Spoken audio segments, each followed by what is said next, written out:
दिवसाची सुरुवात कितीही छान झाली ना, तरी आपल्या दिवसाची सुरुवात मात्र किचन पासून सुरू होते. आणि आज फ्रीज ओपन केलं पण काही सुचत नव्हतं, कारण एकतर सुट्टीचा दिवस जो की खूप आरामाने सुरू होतो आणि त्यात आठवडाभराची सगळी पेंडिंग कामं ही आजच करायची असतात. आणि आमच्याकडे सगळ्यांना सुट्टीच्या दिवशी सुकी भाजी खाण्याची इच्छा नसते, कारण रोज टिफिनमध्ये तेच असतं. पण पर्याय नव्हता, कारण हा कोबी 3-4 दिवस झाले आणलाय. म्हटलं त्याची जर आता भाजी नाही केली तर अजून 3-4 दिवस तसाच पडेल. मग आज कोबीची भाजीचा बेत केला. आणि रिद्वी इकडे तोपर्यंत छान तिचं पेंटिंग करत होती. तिचे बाबा ऑफिसचं काम करत होते आणि बाहेर मस्त पाऊस सुरू होता. आज सकाळी थोडे लवकरच उठले होते, कारण माहिती होतं बरीच कामं पेंडिंग आहेत. रिद्वी उठण्याच्या आत घराचं क्लिनिंग करून घेतलं, कपडे मशीनला लावून दिले आणि त्यानंतर स्वयंपाक करायला घेतला.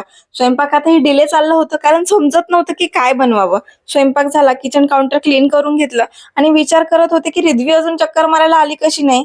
कारण मी किचनमध्ये काम करत असताना तिला फार बोर होतं. तिला पाहिजे की आई माझ्या सोबत बसून खेळेल किंवा मी काय करते हे सगळं आईने माझ्याकडे बघत बसावं, असं तिची इच्छा असते. त्यानंतर छान रेडी झालो, कारण आज आहे इंडिपेंडन्स डे आणि इंडिपेंडन्स डेचं आमच्या सोसायटीमध्ये सेलिब्रेशन होतं. सो खाली गेलो आणि आज आमच्या सोसायटीमध्ये जे कोणी डॉक्टर्स राहतात, ज्यांनी कोविडमध्ये खरंच सगळ्यांची खूप हेल्प केली आहे, त्यांनी सगळ्यांनी फ्लॅग होस्टिंग केलं. आणि एवढा पाऊस सुरू होता तरी सुद्धा फ्लॅग होस्टिंगसाठी सगळे खाली उपस्थित होते. हे बघून खूप छान वाटलं. असा होता आमचा आजचा दिवस. ब्लॉग कसा वाटला नक्की सांगा.